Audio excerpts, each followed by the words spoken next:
This race is now about getting the vote out. She was all over. What stuck out about these two events she had in North Carolina? I think, Stephanie, what stuck out to me were some of the conversations that I was having with voters, because it was only a few months ago I went to North Carolina for a presidential candidates event the day after a debate. It was, of course, President Biden. And the crowd in there was enthusiastic for the president, but they knew that he had suffered a big blow, and the enthusiasm was more about supporting him rather than the campaign ahead. The people I was talking to, some of whom were waiting in line since as early as 3:30 this morning to get into the rally in Charlotte, were just talking about how much enthusiasm they have, how great that debate performance was. I was talking to a volunteer who said they were knocking on doors, and people said they would vote for Joe Biden, but that was it.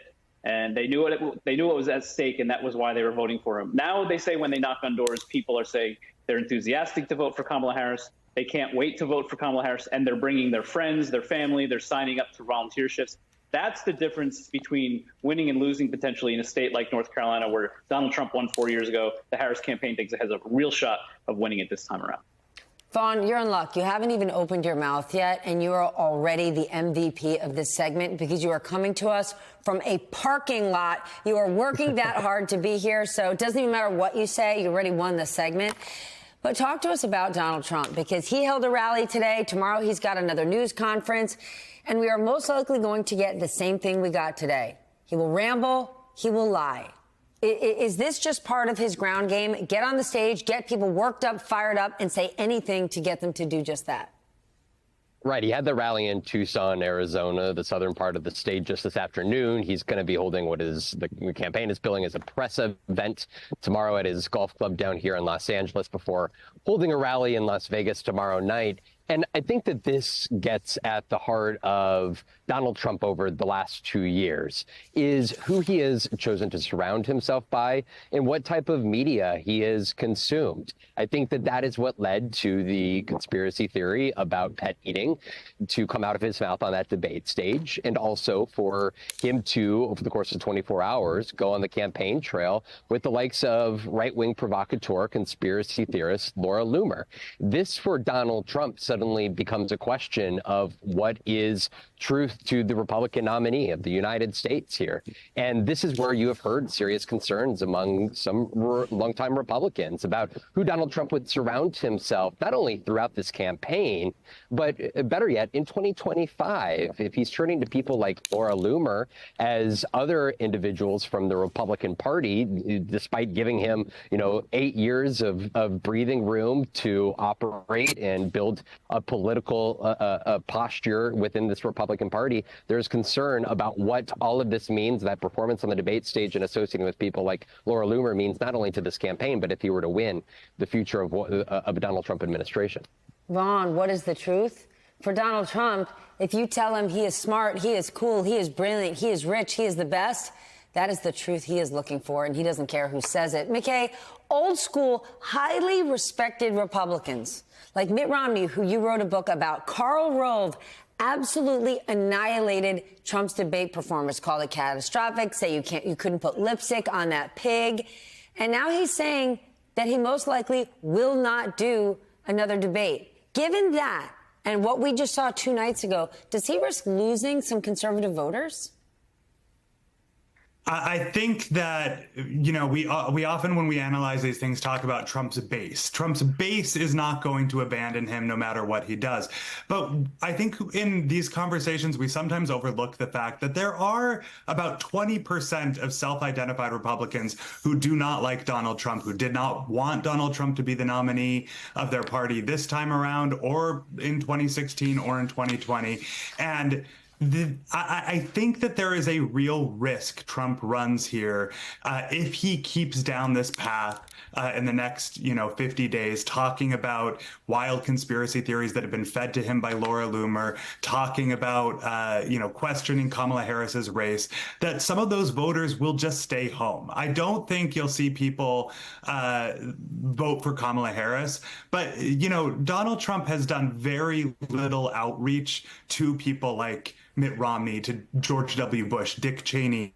In fact, he has defined his entire candidacy and his entire political persona in opposition to that old guard Republican Party. And while that is the old guard, they don't represent where the party is now. They do represent a sizable swath of the party's voters. And I think he does run a risk of losing their support.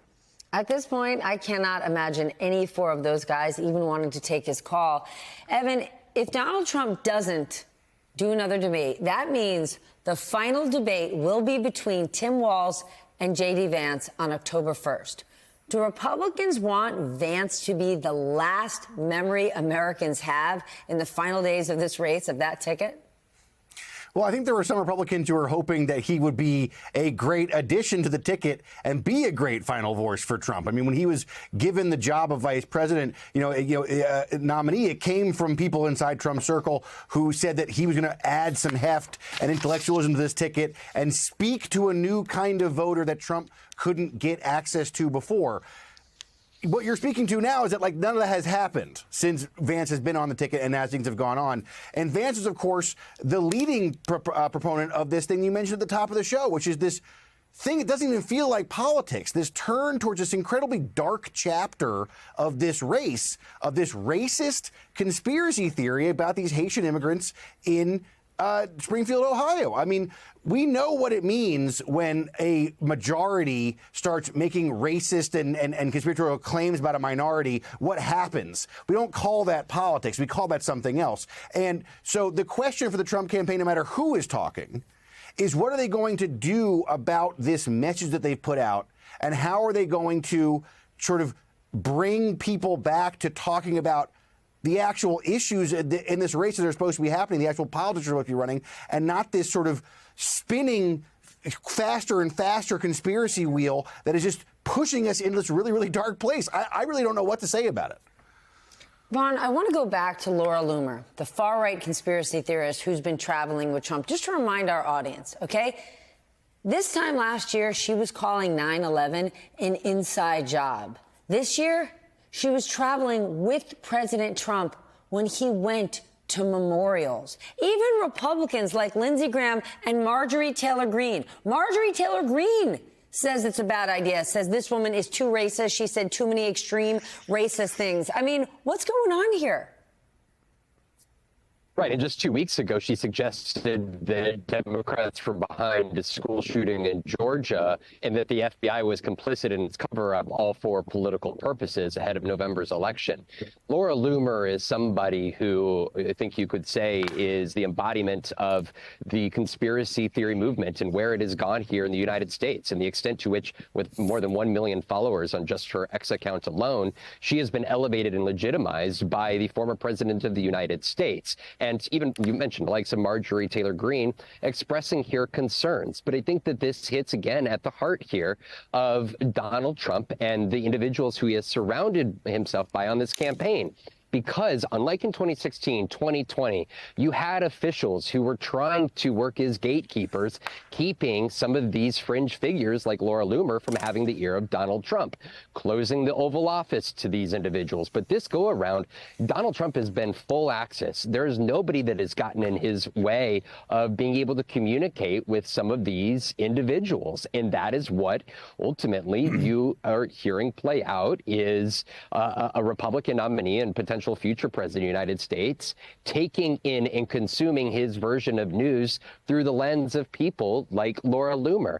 And that inherently will have an impact and has the consequence of the candidate going and standing up on that stage, despite grimaces from some people on his own campaign team. But if they are not working as barriers, consequently, they are going to have a candidate who is going to speak what he just last heard, as has been detailed by official after official who worked in Donald Trump's White House, most recently H.R. McMaster. For anyone who thought maybe he's going to pick Nikki Haley, that would be a good idea. Guess what? If you pick Laura Loomer as the person to be in your ear and travel with you, you are never, ever, ever going to pick Nikki Haley. Mr. Memoli, is Kamala Harris's campaign going to use this and show his crazy to the American people? I'm thinking about all the New Yorkers who are kind of inclined to vote for him, the suburban women. How are they going to feel about his new traveling mate, Laura Loomer? It's so interesting because they're not necessarily amplifying the outrageous claims that Laura Loomer is making, that the now former president is amplifying. What they're doing is they're speaking more broadly about what the Harris campaign thinks was one of the most effective moments of that debate on Tuesday night, when she just simply talked about turning the page. What have we seen in even some recent polling is that a lot of Americans do view Donald Trump as the change candidate in this race, and a lot of Americans are unhappy with the state of the race. And so what they're using this, let's just call it crazy, to do is to get those fed up Americans, those double haters who had been sitting out in this race, to say, if you want to throw up your hands, if you're unhappy with the state of play, that's not the person you want to vote for.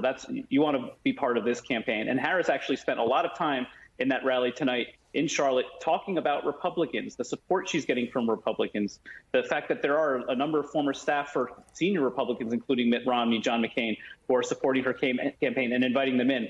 And now I'm in Michigan, where I'm going to spend some time with Governor Walz as he's out on the road. And at his event here tonight, the crowd, which has been chanting not going back in reference to the Trump administration, was instead chanting, we're not eating cats, we're not eating cats. So the Democrats are, in the base of the Democratic Party, mocking what they're seeing on the Republican side.